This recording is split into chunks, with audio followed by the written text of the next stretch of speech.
ಅಚ್ಚುಕಟ್ಟಾಗಿ ಆ ಸಂಘವನ್ನು ನಡೆಸ್ಕೊಂಡು ಹೋಗ್ತಾ ಇದ್ದಾರೆ. ಇದೇ ಥರ ನಮ್ಮಲ್ಲಿ ನಮ್ಮ ಭಂಡಾರಿಕಟ್ಟೆ ಸಂಘ, ನಮ್ಮ ಸತೀಶ್, ನಮ್ಮ ಮನು ಅವರೆಲ್ಲ ಸೇರಿಕೊಂಡು ಒಂದು ವಾರದ ಹಿಂದೆ ಬಂದಾಗಿಲ್ಲ ನಾವು ಮಾಡ್ಕೊಳ್ಲೇಬೇಕು ಅಂತ ಬಂದರು. ಸೊ ಅವಾಗ ಏನು ಅಂತಂದ್ರೆ ನೋಡೋಣ ತಡ್ರಪ್ಪ ಅಂತ ಒಂದು ವಾರ ದಿನ ಅವ್ರನ್ನ ಮುಂದಕ್ಕೆ ತಳ್ಳಿದ್ವಿ, ನೋಡೋಣ ಹೇಗೆ ಅಂಥೇಳಿ. ಆದ್ರೆ ಅವ್ರು ಏನೋ ಇಂಟ್ರೆಸ್ಟ್ ಆಗಿ ಬರ್ತಾ ಇದ್ದೀವಿ, ನಾವು ಮಾಡ್ಕೊಳ್ಲೇಬೇಕು ಅಂತ ಬಂದದ್ದಕ್ಕೆ ಇವತ್ತು ಅಧಿಕೃತವಾಗಿ ಅವರ ಸಂಘವನ್ನು ನಾವು ಉದ್ಘಾಟನೆ ಮಾಡ್ತಾ ಇದೀವಿ. ಅದಕ್ಕೆ ನಾವು ಮನುಗೆ, ನಮ್ಮ ಸತೀಶಿಗೆ ರಾತ್ರಿ ಅದನ್ನ ಹೇಳ್ತಾ ಇದ್ವಿ 9:30 ಮತ್ತು ಸ್ವಾಮೀಜಿ ಗೊತ್ತಿದೆ ಜೀರೋದಿಂದ ಪ್ರಾರಂಭ ಆಗಿದ್ದು. ಇವತ್ತು ನಮ್ಮ ರಾಜಣ್ಣ ಕಿಟ್ಟಪ್ಪನವರೆಲ್ಲರೂ ಇದ್ದಾರೆ, ಅವ್ರಿಗೆ ಗೊತ್ತಿದೆ ಇದು ಜೀರೋದಿಂದ ಪ್ರಾರಂಭ ಆಗಿದ್ದು.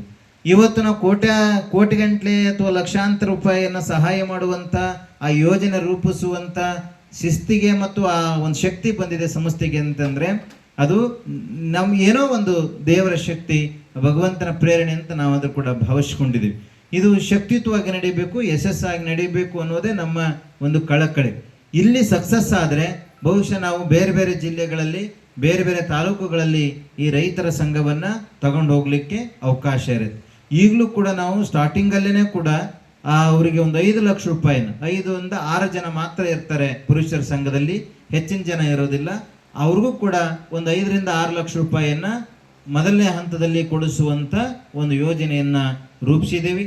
ಬಹುಶಃ ಆ ಮುಖಾಂತರ ನಿಮಗೆ ಸಾಲ ಸೌಲಭ್ಯಗಳು ಬೇಗನೆ ಸಿಗ್ತವೆ.